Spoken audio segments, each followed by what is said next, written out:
Nidadavolu rural మండలం గోపవరం గ్రామంలో శ్రీ శ్రీ శ్రీ గుబ్బాలమ్మ అమ్మవారి విగ్రహ కళాపాకర్షణ, జీర్ణోద్ధరణ, బాలాలయ స్థాపన కార్యక్రమాల్లో ఏపీ పర్యాటక సాంస్కృతిక శాఖ మంత్రి కందుల దుర్గేష్ పాల్గొని పూజాధికాలు చేశారు. సందర్భంగా మంత్రి మాట్లాడుతూ దేవాలయ అభివృద్ధి, సాంప్రదాయాల పరిరక్షణకు కూటమి ప్రభుత్వం కట్టుబడి ఉందని తెలిపారు. ఆలయాల అభివృద్ధి ద్వారా భక్తులకు మెరుగైన సౌకర్యాలు కల్పించడమే లక్ష్యమని ఆయన పేర్కొన్నారు. శ్రీ గుబ్బాలమ్మ అమ్మవారి ఆశీస్సులతో గ్రామ ప్రజలందరికీ ఆయురారోగ్యాలు, శాంతి, సుభిక్షం కలగాలని మంత్రి ఆకాంక్షించారు. ఈ కార్యక్రమంలో ప్రజాప్రతినిధులు, అధికారులు, గ్రామ పెద్దలు, భక్తులు భారీ సంఖ్యలో పాల్గొన్నారు. జాషువా సాంస్కృతిక వేదిక, ఆంధ్రప్రదేశ్ కార్టూనిస్టుల సంఘం నిర్వహించిన రాష్ట్ర స్థాయి కార్టూన్ల పోటీలో రాజమహేంద్రవరానికి చెందిన కార్టూనిస్ట్ వంగ శేఖర్కు బహుమతి లభించింది. జాషువా సాంస్కృతిక వేదిక పూలే జాషువా సాంస్కృతోత్సవాల్లో భాగంగా విజయవాడలోని ఎంవికే భవన్లో కులరహితం, సమాజహితం అనే ఈ అంశంపై జరిగిన కార్టూన్ల పోటీలో శేఖర్ కార్టూన్ ఆకట్టుకుని బహుమతి సాధించింది. ఎన్జిఓ సంఘం నాయకుడు పి రమేష్ ఈ పోటీలను ప్రారంభించగా ఏపీ బార్ కౌన్సిల్ సభ్యుడు శంకర్ రాజేంద్ర ప్రసాద్ గౌరవ అతిథిగా పాల్గొన్నారు. ఆకాశం సంఘం నాయకులు దుర్గరాజు శ్రీనివాసరావు, అన్నం శ్రీధర్ బాచి, రావెళ్ల శ్రీనివాసరావు ఈ పోటీలను నిర్వహణలో సహకరించారు. ఉత్తమంగా నిలిచిన మొత్తం 20 కార్టూన్లకు నగదు ప్రోత్సాహకాలను అందజేశారు. రాజమహేంద్రవరం ట్రాఫిక్ డీఎస్పీగా నియమితులైన వై శ్రీకాంత్ రాజమహేంద్రవరంలో ట్రాఫిక్ క్రమబద్ధీకరణకు నడుం బిగించారు. దీనిలో భాగంగా నగరంలోని ముఖ్యమైన జంక్షన్ల వద్ద సమగ్ర పరిశీలన నిర్వహించి పలు కీలక సూచనలు చేశారు. జంక్షన్ల వద్ద ట్రాఫిక్ పరిస్థితులను మెరుగుపరచడానికి డ్రోన్ కెమెరాల ద్వారా పరిశీలనలు నిర్వహించి జీబ్రా లైన్లు, సిగ్నల్ వ్యవస్థ, ఫ్రీ లెఫ్ట్ వంటి అవసరమైన సౌకర్యాలను గుర్తించారు. ట్రాఫిక్ క్రమబద్ధీకరణకు అవసరమైన మార్పులు చేపట్టేందుకు ప్రణాళికలు సిద్ధం చేస్తున్నారు. ఏవి అప్పారావు రోడ్, జేఎన్ రోడ్ వంటి ప్రధాన రహదారులపై మొత్తం 60 ట్రాఫిక్ అవగాహన బోర్డులను ఏర్పాటు చేశారు. దేవీ చౌక్, తాడితోట వంటి రద్దీగా ఉండే ముఖ్యమైన జంక్షన్ల వద్ద రోడ్లు మరియు ఫుట్పాత్ ఆక్రమణలు గుర్తించి వాటిని మున్సిపల్ కార్పొరేషన్తో సమన్వయం చేసుకుని తొలగించేందుకు చర్యలు చేపట్టారు. అలాగే పట్టణంలోని ముఖ్యమైన జంక్షన్ల వద్ద మైక్ సిస్టమ్లు ఏర్పాటు చేసి వాటి ద్వారా ప్రజలకు ట్రాఫిక్ నియమాలపై అవగాహన కల్పిస్తూ ట్రాఫిక్ నియంత్రణ మెరుగుపరచనున్నారు. ఈ ప్రక్రియలో భాగంగా ముందుగా డిటిసి జంక్షన్ వద్ద మైక్ సిస్టమ్ను ఏర్పాటు చేసి పరిశీలన అనంతరం మిగతా జంక్షన్లకు విస్తరించే ప్రణాళిక రూపొందించారు. ఇటీవల రూపొందించిన ట్రాఫిక్ మరియు హెల్మెట్ అవగాహనపై షార్ట్ ఫిలిమ్స్ను నగరంలోని ప్రధాన జంక్షన్ల వద్ద ఎల్ఈడి స్క్రీన్లపై ప్రదర్శిస్తూ ప్రజల్లో చైతన్యం కల్పిస్తున్నారు. ప్రజలు ట్రాఫిక్ నియమాలు ఖచ్చితంగా పాటించాలని, మోటార్ సైకిల్ నడిపేటప్పుడు తప్పనిసరిగా హెల్మెట్ ధరించాలని, triple riding, minor driving, over speed వంటి ఉల్లంఘనలకు దూరంగా ఉండాలని డీఎస్పీ శ్రీకాంత్ సూచించారు. ఆటో డ్రైవర్లు యూనిఫామ్ ధరించడం తప్పనిసరి అని పేర్కొన్నారు. మద్యం సేవించి వాహనం నడిపితే 10,000 జరిమానాతో పాటు జైలు శిక్ష విధిస్తామని హెచ్చరించారు.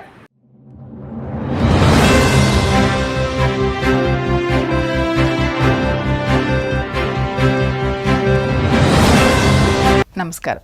సిసిసి డిజిటల్ 2:30 PM న్యూస్కు స్వాగతం. ముందుగా ముఖ్యాంశాలు. సీఎం చంద్రబాబు అధ్యక్షతన జరిగిన కేబినెట్ భేటీలో పలు కీలక నిర్ణయాలకు ఆమోదముద్ర. సమావేశ వివరాలు మీడియాకు వెల్లడించిన మంత్రి కొలుసు పార్థసారథి.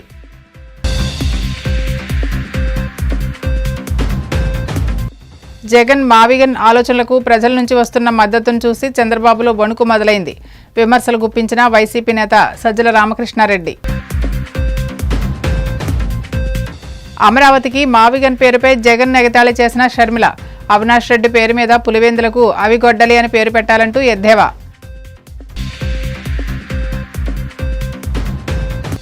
రాయలసీమ ఎత్తిపోతల పథకం పనులు తక్షణం పూర్తి చేయాలి. వైసీపీ అనంతపురం జిల్లా అధ్యక్షుడు అనంత వెంకటరామరెడ్డి డిమాండ్.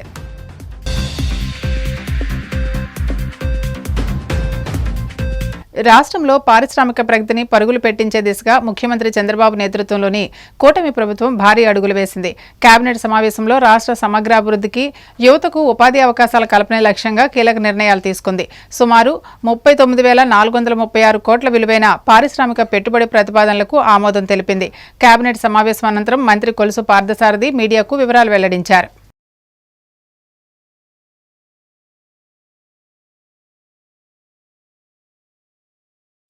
రాష్ట్రంలో ఏదైతే పెద్ద ఎత్తున పెట్టుబడులు తీసుకొచ్చి ఈ రాష్ట్రాన్ని పారిశ్రామికంగా అభివృద్ధి చేసి దాదాపు 20 లక్షల మందికి ఉద్యోగ అవకాశాలు కల్పించాలనే ఏదైతే లక్ష్యం ఉందో ఈ ప్రభుత్వానికి, దాంట్లో భాగంగా ఈరోజు 39,436 కోట్ల 84 లక్షల రూపాయలకి సంబంధించిన ప్రతిపాదనలకి ఆమోదం తెలియజేయడం జరిగిందని చెప్పేసి మనం చేస్తాం. వివిధ శాఖల్లో industries, and commerce, I&I, IT, టెన్నిటికి మూలం కూడా. జూన్ 2024 నుండి ఇప్పటి వరకు SIBP ఆమోదించిన ప్రాజెక్టులు 260, పరిశ్రమలు వాణిజ్యం 80, ఇంధన శాఖ 69, IT, ENC శాఖ 49, పర్యాటక శాఖ 41, ఆహార ప్రాసెసింగ్ 19, I&I 2. మొత్తం 9,36,246 కోట్ల పెట్టుబడులకి ఆమోదం తెలపడం జరిగింది. దీంట్లో దాదాపు 70-80% కమెంట్స్ కూడా చేయటం, యాక్టివిటీస్ కమెంట్స్ చేయటం కూడా జరిగిందని చెప్పడానికి నేను చాలా సంతోషిస్తున్నాను. ఇదంతా కూడా మరి కూటమి ప్రభుత్వం యొక్క విజయం. ప్రత్యేకంగా గౌరవ ముఖ్యమంత్రి చంద్రబాబు నాయుడు గారు, అదేవిధంగా IT మినిస్టర్ శ్రీ నారా లోకేష్ గారి ప్రయత్నం, అదేవిధంగా డిప్యూటీ చీఫ్ మినిస్టర్ గారి ప్రయత్నం, మరి కేంద్ర ప్రభుత్వ సహకారంతో ఇది సాధ్యమైందని చెప్పేసి భావిస్తా ఉన్నాం. మరి ఈ ఆమోదించిన యూనిట్స్లో 9,62,202 మందికి ఉద్యోగ అవకాశాలు లభించాయని చెప్పేసి కూడా నేను ఈ సందర్భంగా తెలియజేస్తాను. వీటికి అదనంగా ప్రభుత్వ డిపార్ట్మెంట్ ఏదైతే ఇచ్చిందో DSCలో కానివ్వండి, తర్వాత మొన్నగా ఇచ్చిన జాబ్ క్యాలెండర్లో కానివ్వండి ఏదైతే ఉన్నో అవి అదనం అని చెప్పేసి కూడా తెలియజేయడానికి సంతోషిస్తా ఉన్నాను. అంటే ఈ ప్రభుత్వం ఎంత చిత్తశుద్ధితో పనిచేస్తుందో, సంక్షేమ కార్యక్రమాలు ఒక్కటే కాదు, సంక్షేమ కార్యక్రమాలు ఎంత ముఖ్యమో ఆ సంక్షేమ కార్యక్రమాలని కొనసాగించే సత్తా కూడా రాష్ట్రానికి ఏర్పాటు చేయాలనే లక్ష్యంతో మరి ఈ ముఖ్యమంత్రి గారు, కూటమి ప్రభుత్వం కష్టపడుతుంది చిత్తశుద్ధితో అని చెప్పేసి నేను మనవి చేస్తాను. మరి మొట్టమొదటి ఐటెం విశాఖపట్నం మరియు అనకాపల్లి జిల్లాలో AI డేటా సెంటర్ ప్రాజెక్ట్ సజావుగా అమలు జరగడానికి మెసెస్ Adani infra India limited, మెసెస్ Raiden Infotech India private యొక్క ఆధారిత నోటిఫైడ్ పార్ట్నర్ సమర్పించిన అభ్యర్థనలకు ఆమోదం తెలిపింది. ప్రోత్సాహకాల మార్పు, అదేవిధంగా కేటాయించిన భూమికి సేల్ అగ్రిమెంట్ బదులుగా సేల్ డీడ్. ఎందుకంటే ఇటీవల ఫైనాన్షియల్ ఇన్స్టిట్యూషన్స్ రిక్వైర్మెంట్ కానివ్వండి, వాళ్ళ స్టాచ్యుటరీ రిక్వైర్మెంట్ కానివ్వండి, సేల్ అగ్రిమెంట్కి బదులు సేల్ డీడ్ కావాలని చెప్పేసి రిక్వెస్ట్ చేసింది. దాన్ని మరి ఏదైతే పాలసీ ఏ ప్రతిపాదన ఆమోదించినా కూడా ఈ ప్రతిపాదనలన్నింటినీ కూడా ఇంతకుముందు ప్రభుత్వం ఏదైతే పాలసీస్ ఆమోదించిందో, ఇది డేటా సెంటర్ పాలసీ కానివ్వండి, లేకపోతే ఎలక్ట్రానిక్ కాంపోనెంట్ మ్యానుఫ్యాక్చరింగ్ పాలసీ కానివ్వండి, లిఫ్ట్ కానివ్వండి, ఏదైతే ఆల్రెడీ పాలసీస్ ఆమోదించిందో క్యాబినెట్, ఆ పాలసీస్కి లోబడి మాత్రమే ప్రతిపాదనలన్నీ కూడా ఆమోదించబడుతుందని చెప్పేసి మనం చేస్తాం.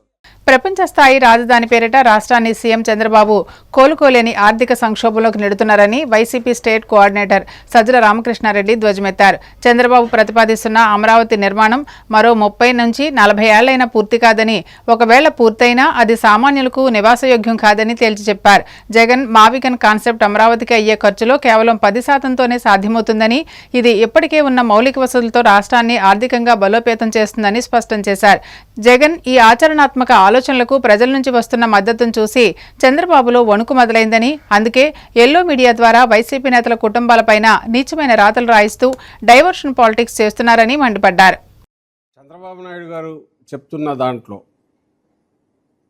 ఆయన ఎక్కడైతే ఇప్పుడు రాజధాని కోర్ క్యాపిటల్ అంటున్నాడో క్రక్స్ వచ్చి దానికి సంబంధించి ఆయన చెప్పిన దగ్గర, చంద్రబాబు నాయుడు గారు చెప్తున్న దగ్గర అయితే ఇంకా 30-40 ఏళ్ళైనా కన్స్ట్రక్షనే పూర్తి కాదు. ఒకవేళ కన్స్ట్రక్షన్ పూర్తయినా అక్కడ జనం ఉండే నివాసయోగ్యమైతే ఉండదు. దానికి ప్రాక్టికల్ ఉదాహరణగానే రాయపూర్ లాంటివి చూపించాం. నయా రాయపూర్ ఇప్పటికి 20 ఏళ్ళు అయింది. ఐ థింక్ వీడియో మొన్న వేసి చూపించాను. ఇప్పుడు కూడా స్ట్రక్చర్స్ ఉన్నాయి, రోడ్లు ఉన్నాయి, మనుషులైతే లేరు. అక్కడే ఎక్కడైతే 4-5 వేల కోట్ల పెట్టుబడితో, అలాగే ల్యాండ్ రేట్లు కూడా కొంచెం ఇంత లేకుండా మెట్టగా ఉండి నివాసయోగ్యంగా ఉన్న దగ్గరే ఎవరూ లేరు. 20 కిలోమీటర్ల అవతల రాయపూర్ ఉంటే అక్కడ ఉండి తిరుగుతున్నారు.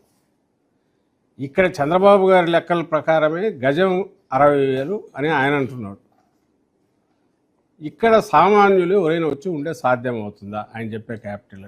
ఈవెన్ అయిపోయిందని కన్స్ట్రక్షన్ అయిపోయిన 20 ఏళ్ల తర్వాత అయినా, 20-30 ఏళ్ల తర్వాత, 20-30 ఏళ్ళకి వరకు ఎందుకు కన్స్ట్రక్షన్? ఆయన లెక్కల ప్రకారమే ఇన్ఫ్రాస్ట్రక్చర్ డెవలప్మెంట్ కోసమే 2 లక్షల కోట్లు కావాలా. ఆయన లెక్కల ప్రకారమే ఇప్పుడు టేకప్ చేసిన బిల్డింగులు అవి ఓన్లీ గవర్నమెంట్ ఉద్యోగులు ఉండడానికి, దాన్ని ఏమంటారు, పని చేయడానికి పనికొచ్చే బిల్డింగులు. వాటి కాస్టే ఒక్కొక్కటి చదరపాడు 14,000తో ఖర్చుతో 1 కోటి సెప్టే కడుతున్నట్టున్నాడు. హైకోర్టు, అసెంబ్లీ, సచివాలయం తీసుకుంటే అంతకుమించి ఏం కట్టట్లా. దాని తర్వాత ఆయన కడుతున్నది ఎమ్మెల్యేలు ఉండడానికి, మినిస్టర్లకు ఉన్నాయేమో నాకు తెలియదు, మినిస్టర్ల కోసం రాజ్భవన్ అండ్ హ్యాపీనెస్ట్ అని ఏదో ప్లాన్ చేశాడు. అది ఎవడు వచ్చినట్లే ముందుకు, ఆ రేటుకి ఎవడు కొనడానికి ఇప్పుడు కూడా రారు, ముందు ఫ్యూచర్లో కూడా రాకపోవచ్చు. ఇవి కాక రాజధాని రైతులకు ఇచ్చిన రిటర్నబుల్ ప్లాట్లు, ఆ ప్లాట్లు ఈయన డెవలప్ చేసి పూర్తి కావాలంటే ఈ ట్రంక్ రోడ్లు ఇవన్నీ పూర్తి తప్ప అది కాదు. అది పూర్తి కాంది, అవి నివాసయోగ్యం కాదు. చంద్రబాబు నాయుడు గారు పెట్టిన ఆశ, ఏ రైతులు అయితే బాగా వాల్యుబుల్ ల్యాండ్స్ తీసుకున్నాడో వాళ్ళకు గిట్టుబాటు కావాలంటే ఆయన చెప్పిన రేటు ప్రకారం 60,000, 70,000, 1,00,000 గజం పోతే తప్ప వాళ్ళకి గిట్టుబాటు కాదు. అసలు అక్కడ నుంచి ఏ సౌకర్యాలు లేని, అక్కడ ఎలాంటి ఫెసిలిటీసు ఏమంటాం వీటికి సపోర్టింగ్ సిస్టమ్స్ లేని, పిల్లల చదువులకు కావచ్చు, వేరే రకంగా కావచ్చు, ఛాయిస్ లేకుండా ఉండే చోట అంతంత పెట్టి డబ్బులు పెట్టి జూబ్లీ హిల్స్ రేట్లతోనో, బంజారా హిల్స్ రేట్లతోనో, లేదా ఇంకో దగ్గర ఎక్కడో కాస్ట్ రేట్లతోనో ఎందుకు జనం రావాలనేది ఎవరికి అర్థం కావట్లేదు. సో ఓటు నువ్వు కట్టడానికి 20-30 ఏళ్ళు పడుతుంది. ఎందుకంటే 2 లక్షల కోట్లు ఇన్ఫ్రాస్ట్రక్చర్కే నువ్వు అంటున్నావు. అండ్ ఇప్పటికి 12 ఏళ్ళు అయిపోయింది. అండ్ రెండవది, ఒకవేళ అంత డెవలప్ చేసినా అక్కడ ఎవరు ఉండే అవకాశం ఎందుకు ఉండదంటే నువ్వు చెప్పే లెక్కల ప్రకారమే ఆ కాస్ట్ మనుషులు ఎవరు భరించలేంది, ఉండలేంది, ఎందుకు ఉండాలనో అర్థం కాంది. మూడవది, అసలు అక్కడ ఎవరు వచ్చి ఏమీ లేకుండా 20-30 ఏళ్ళ వరకు ఈ 2 లక్షల కోట్లు ఇన్ఫ్రాస్ట్రక్చర్కే పెడితే ఇంకా ఎన్ని లక్షల కోట్లు నువ్వు ఇంట్రెస్ట్లు కట్టాలా, ఎన్ని లక్షల కోట్లు మిగిలిన సపోర్టింగ్ సిస్టమ్స్ డెవలప్ కావడానికి కావాలా. వాళ్ళు అక్కడికి రానంత వరకు అక్కడ అది ఒక live city, living area, habitat ఎట్లా అవుతుంది, ఇవి క్వశ్చన్. వేరేయాజ్ జగన్మోహన్ రెడ్డి గారు చెప్తున్నది సేమ్ ప్రాంతమే, కానీ జగన్మోహన్ రెడ్డి గారు చెప్తున్నది. ఏపీసీసీ అధ్యక్షురాలు వైఎస్ షర్మిల తన సోదరుడు వైసీపీ అధినేత జగన్పై వ్యంగ్యాస్త్రాలు సంధించారు. రాష్ట్ర రాజధానికి మావిగన్ అని పేరు పెట్టాలన్న జగన్ ప్రతిపాదనను ఆమె తీవ్రంగా ఎగతాళి చేశారు. ఈ వ్యాఖ్యలు ఏపీ రాజకీయాల్లో పెనుదుమారం రేపాయి. ఎంతసేపు గన్నలు, గొడ్డళ్లేనా నరకాలి, చంపాలి, నాశనం చేయాలని ఆలోచిస్తారా అని ఆమె ప్రశ్నించారు. జగన్ పేరులో గన్ ఉందని, అవినాష్ రెడ్డి పేరులో వినాశనం ఉందని, వారి ఆలోచన విధానం కూడా హింస చుట్టూనే తిరుగుతుందని ఆమె ఆరోపించారు. వివేక హత్య కేసును పరోక్షంగా ప్రస్తావిస్తూ అమరావతికి మీ పేరు మీద మావిగన్ అని పేరు పెడితే పులివెందులకు అవినాష్ రెడ్డి పేరు మీద అవిగొడ్డలేని పేరు పెట్టాలని ఎద్దేవా చేశారు. ఎంతసేపు గన్నులు, గొడ్డలేనా, ఎంతసేపు నరకాలి, చంపాలి, నాశనం చేయాలి, ఇదే నిర్మించాలి, కట్టాలి అన్న ఆలోచన వైసీపీకి, జగన్మోహన్ రెడ్డి గారికి ఉండుంటే అధికారంలోకి వచ్చిన 6 నెలల్లో జలయజ్ఞం పూర్తయిపోయేది. కనీసం రాజధాని కోసము ఇటుక మీద ఇటుక కూడా పెట్టలేదు. అధికారంలోకి వచ్చిన కొన్ని రోజులకే ప్రజావేదిక అనుకుంటుంది, దాన్ని కూల్చేశారు. అప్పుడే అర్థం కావాల్సింది వీళ్ళ ఇంటెన్షన్ ఏమిటి అని. లాల్ మావి గన్నట, అమరావతి బదులు మావి గన్ అంటున్నారు. ఇక పులివెందుల బదులు ఆవి గొడ్డలి అంటే సరిపోతుంది. ఎలాగో మీరు గన్నులు, గొడ్డళ్ళు ఇవే మాట్లాడతారు కాబట్టి దీనికి మావి గన్నుకు మీ పేరు పెట్టండి, పులివెందులకి అవినాష్ పేరు మీద ఆవి గొడ్డలి పెట్టండి. మీ పేరులోనే ఉన్నాయి గన్ను, అవినాష్లో నాశనం, ఇంకా వేరే ఏం చెప్పాలి మీకు? అసలు మావి గన్ ఇంత అద్భుతమైన ఐడియా అయితే మరి మీరు అధికారంలో 5 సంవత్సరాలు ఉన్నారు కదా, మరి గాడిదలు కాసారా? ఎందుకు అమలు పరచలేదండి మావి గన్ను? మావి గన్ను నిజంగానే అంత అద్భుతమైన ఐడియా అయితే మీరు 3 రాజధానులు అని ఎందుకన్నారు? మావి గన్ను ఎందుకు అమలు పరచలేదు? ఆ 5 సంవత్సరాలు గుడ్డిగుర్రాలకు పళ్ళు తోమారా లేక నిద్రపోయారా? ఏం చేశారు? పైగా మావి గన్ను మీద మా వైఖరి ఏంటో చెప్పాలట. ఎవరైనా ఒక జోకు వింటే నవ్వుతారు, అదే దాని మీద వారికి ఉన్న వైఖరి అని అర్థం. ఆ నవ్వే. మళ్ళీ దాని మీద ఇంకొక వైఖరి అనవసరం. అమరావతి మీద కాంగ్రెస్ పార్టీ వైఖరి చాలా స్పష్టం చేశాం ఇదివరకే. పార్లమెంటులో కూడా మా మణికం ఠాగూర్ గారు కాంగ్రెస్ పార్టీ వైఖరి మళ్ళీ స్పష్టం చేశారు.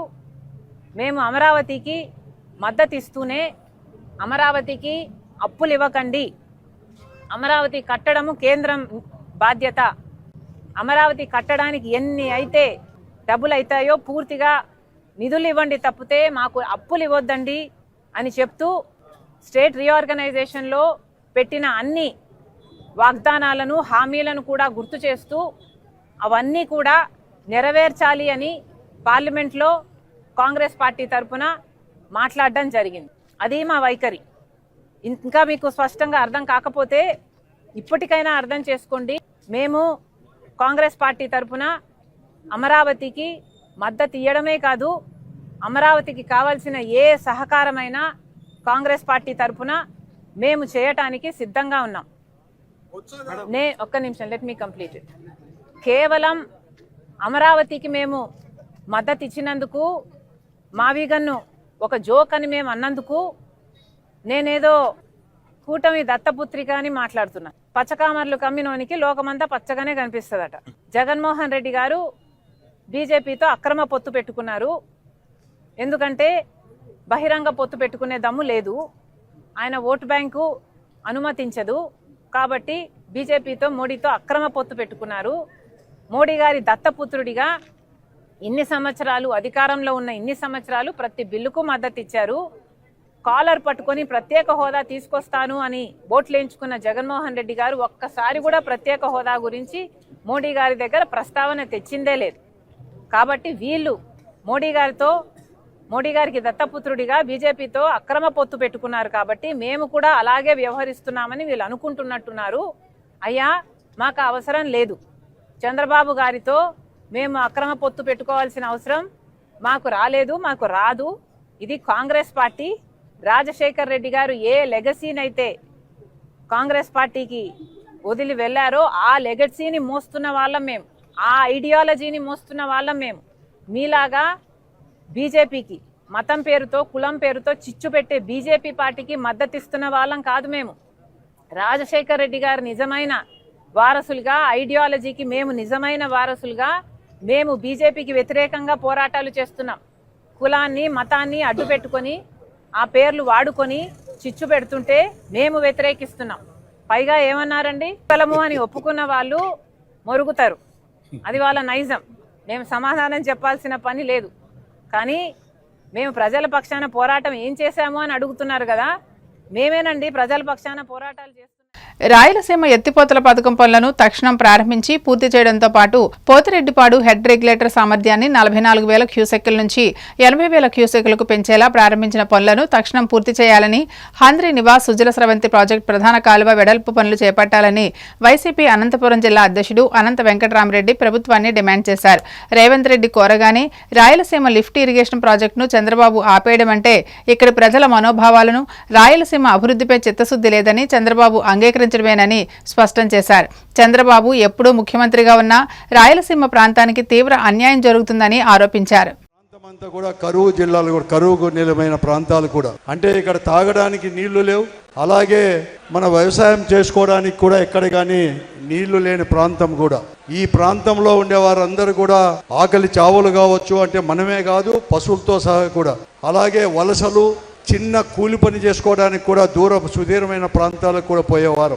అందుకోసమే ఈ కరువు ప్రాంతాల నుంచి కూడా రక్షించుకోవాలని చెప్పేసి మన పూర్వీకులందరూ కూడా కృష్ణా జలాలు మళ్లించడమే దీనికి సరైన మార్గం అని చెప్పి పెద్ద ఎత్తున కూడా ఆందోళన కూడా చేసిన విషయం కూడా మనకందరికి కూడా తెలిసిన విషయమే. దాదాపుగా 1981లో శ్రీశైలం ప్రాజెక్ట్ అనేది కూడా పూర్తి చేసుకున్న తర్వాత ఆ శ్రీశైలం నుంచి ఈ రాయలసీమ జిల్లాలకు నీటిని కూడా సాగునీరు తాగునీరు కూడా అందించాలని చెప్పి సదుద్దేశం చేసుకున్న తర్వాత గాలేరు నగరి కావచ్చు, లేకుంటే హంద్రి నీవా కావచ్చు, లేకపోతే ఎస్ఆర్బీసీ అంటే మొట్టమొదటిగా ఎస్ఆర్బీసీ కానీ ఇవన్నీ కూడా ప్రాజెక్టులు కూడా ప్రారంభించి 40 సంవత్సరాలు కూడా పూర్తి కూడా 40 సంవత్సరాలు పైబడి కూడా అయింది. కొద్దిగా ముందుకు పోయాం కానీ ఎక్కడ కానీ పూర్తిగా అంటే పూర్తి ఫలితాలు ఏదైతే అనుకున్నామో దానికి ఇంకా కూడా రాలేని పరిస్థితుల్లో కూడా ఈరోజు పరిస్థితులు కూడా ఉన్నాయి. మరీ ముఖ్యంగా కూడా ఆ రోజు మన పూర్వీకులు పెద్దలందరూ కూడా ఎంతో కూడా దీన్ని ముందుకు తీసుకోవాలని చెప్పేసి పునాదురాలు వేసిన పునాదురాలుగానే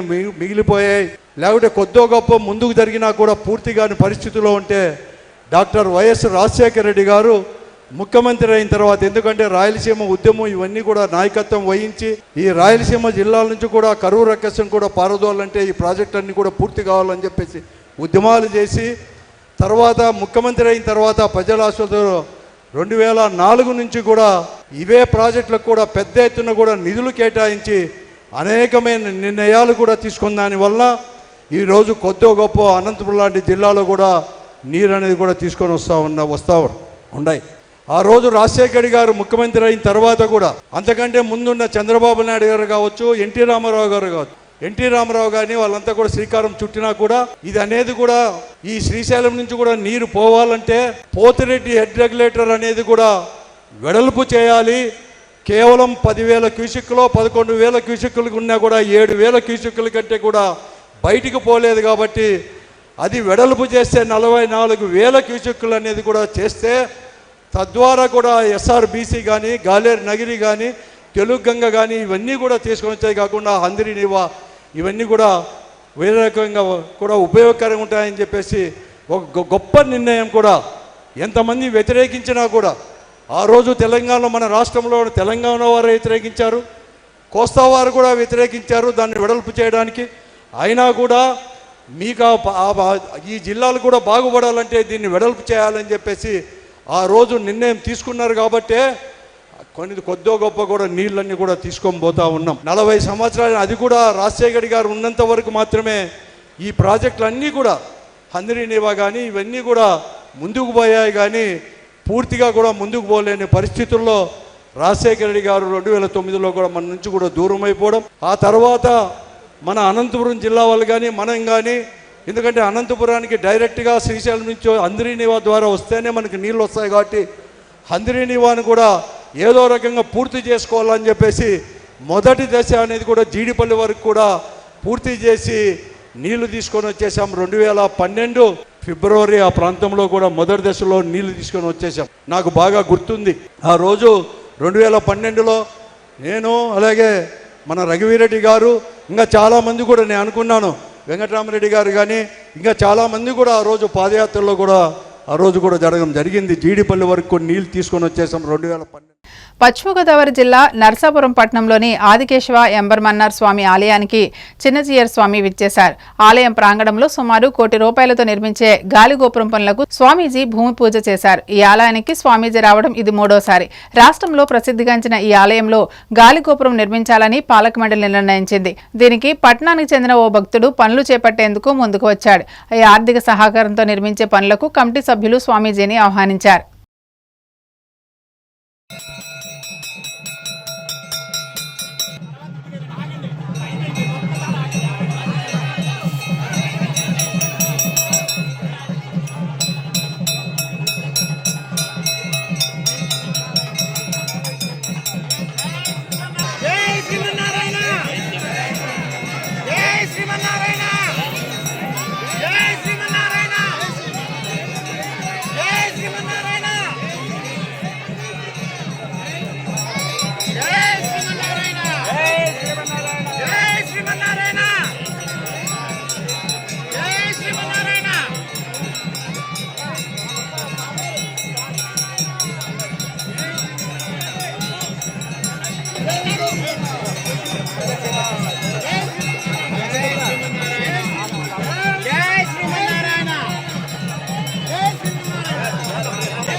శంకుస్థాపన కార్యక్రమానికి రావడం చాలా ఆనందకరం. నాకు చిన్నప్పుడు చూశాను, ఇక్కడ మీరు కొనుగోలు దగ్గరే ఉన్న టైంలో ఒక యంగ్ స్వామీజీగా మన చెంజార్ స్వామి గారు అప్పుడు వచ్చి ఇక్కడ స్పీచ్ ఇస్తుంటే, అదే సెమినార్ స్పీచ్ ఇస్తుంటే ఇప్పుడు యంగ్గానే అప్పుడు ఇంకా మరి ఆయన స్పీచ్ లో ఆయన స్పష్టతలో, అంటే ఆయన చిన్న వయసులో అక్కడ అదే స్టేజ్ మీద ఆయన మేమంతా ఇక్కడ కూర్చుని ఉన్నప్పుడు ఆయన స్పీచ్ విన్నాం. అప్పటి నుంచి కూడా మేము ఆయనకి భక్తులుగా, మేము ఫాలోవర్స్ గా మేము ఉంటా ఉన్నాం. హైదరాబాద్ లో కూడా వేళ ఆయన స్టాచ్యూ ఆఫ్ ఈక్వాలిటీ అక్కడ నిర్మాణం చేసి వేళ ఎంతో అభివృద్ధి, ఆ ప్రాంతం అంతా కూడా ఎంతో అభివృద్ధి చేయడం, మేము కూడా ఇవన్నీ కూడా ఫ్యామిలీస్ తో వెళ్ళి సందర్శించడం కూడా జరిగింది సార్ అదంతా కూడా. అంతేకాకుండా వివిధ టెంపుల్స్ కి కూడా అక్కడ వెళ్తున్నప్పుడు అక్కడ చాలా మంది చిన్న చిన్న పిల్లలు వేదాలు చదువుకుంటూ అక్కడ చేస్తున్నారు. ఏంటంటే చిన్న జీవోత్సవం గానే ఇదంతా ఆర్గనైజ్ చేస్తారని చెప్పేసి చెప్పడం జరిగింది సార్. చాలా చోట్ల నేను చూసాను, చాలా టెంపుల్స్ లో. అదేవిధంగా గచ్చిపల్లిలో మాజీ పూజలో కూడా టెంపుల్ చూసేసారు. ఇలా అనేక టెంపుల్స్ లో చూశాను. చాలా మంది చిన్న చిన్న పిల్లలకి మీరు మీ శిష్యులుగా చాలా మంది ఉన్నారు. అటువంటి మహా వ్యక్తి వాళ్ళ ఇక్కడికి ఈ యొక్క కార్యక్రమానికి రావటం, అదేవిధంగా డోనర్స్ కూడా ప్రత్యేకంగా అభినందనలు. ఎందుకంటే ఒక రకమైన వైభవం, ఎందుకంటే ఎంతో చరిత్రాత్మకమైనటువంటి అంబర్మన్నార్ గౌడ్ గుడి, ఎన్నో వందల సంవత్సరాలు చరిత్రాత్మకమైనటువంటి యొక్క గుడికి వాళ్ళ గోపురం అంత 5 అంతస్తుల గోపురం ఇక్కడ నిర్మాణం చేయడానికి వాళ్ళు కూడా ముందు రావడం, దానికి సాక్షాత్తు మన చెందిన స్వామీజీ గారు రావడం. కాకినాడ జిల్లా జగ్గంపేటలో మహిళ పోగొట్టుకున్న బంగారాన్ని పోలీసులు 3 గంటల్లో తిరిగి అప్పగించారు. జగ్గంపేటకు చెందిన ఓ మహిళ కుమారుడితో కలిసి శుక్రవారం ఉదయం హైదరాబాద్ నుంచి సామర్లకోట రైల్వే స్టేషన్కు చేరుకుంది. అక్కడి నుంచి ఆటోలో స్వగ్రామం జగ్గంపేటకు వెళ్లింది. అయితే ఆటోలో బ్యాగ్ మర్చిపోయింది. ఆ బ్యాగ్లో 4,50,000 విలువైన 34 గ్రాముల బంగారు ఆభరణాలు ఉన్నాయని ఆమె జగ్గంపేట పోలీసులను ఆశ్రయించింది. ఎస్పీ బిందుమాధవ్ ఆదేశాలతో పెద్దాపురం ఇన్ఛార్జ్ డీఎస్పీ సత్యనారాయణ పర్యవేక్షణలో Jaggampeta CI B Tirupati Rao, SI Raghunatha Rao విచారణ ప్రారంభించారు. పలు ప్రాంతాల్లో సీసీ కెమెరాల ఫుటేజీల ద్వారా పోలీసులు ఆటోను గుర్తించి బంగారు ఆభరణాలు స్వాధీనం చేసుకుని ఆమెకు అప్పగించారు. హైదరాబాద్ నుంచి పెళ్లి నిమిత్తం వస్తున్నాను. వందే భారత్ ట్రైన్ తెల్లవారుజామున 5 గంటలకు ఎక్కాను.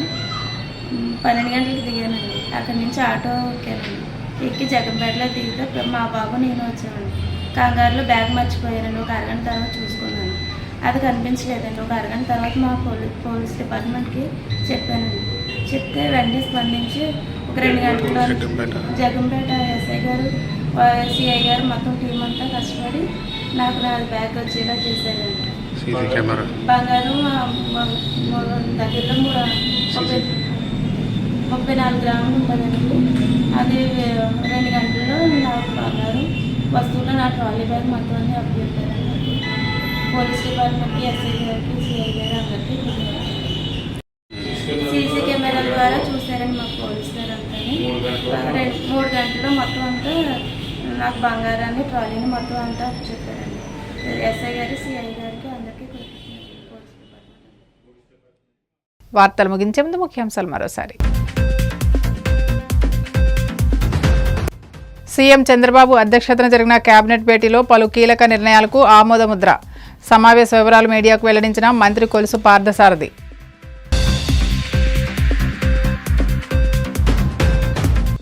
జగన్ మావిగన్ ఆలోచనలకు ప్రజల నుంచి వస్తున్న మద్దతును చూసి చంద్రబాబులో వణుకు మొదలైంది.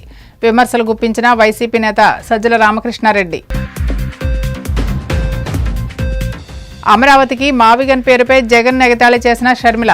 అవినాష్ రెడ్డి పేరు మీద పులివెందులకు అవిగొడ్డలి అని పేరు పెట్టాలంటూ ఎద్దేవా.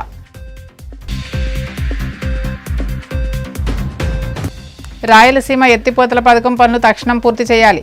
వైసీపీ అనంతపురం జిల్లా అధ్యక్షుడు అనంత వెంకటరామరెడ్డి డిమాండ్.